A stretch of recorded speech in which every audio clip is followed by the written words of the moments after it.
Hey guys, today we're going to show you how to make a part that when touched will play music. So, I have put in an explosion sound here. So you have your part, you have your sound, and you have your script. You can set the wrong context to server if you want to. And in the script, write this into the script. You don't need everything here. You can just have this inside of that, but then whenever it's touched, it will play the music.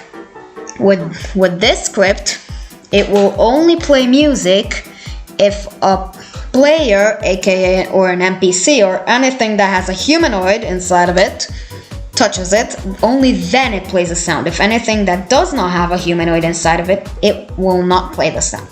So let's check it out. Okay, so let's touch it and it's gonna play the explosion sound. Note that this has a sound effect, so if you're here, if there's another player here, they won't be able to hear it. See? By the way, you should just search for the sound here and put it inside. Or you can just click here. Instead of putting stop sound here, you can put colon find first child of class sound. So even if it's a different name, just make sure to set it to sound.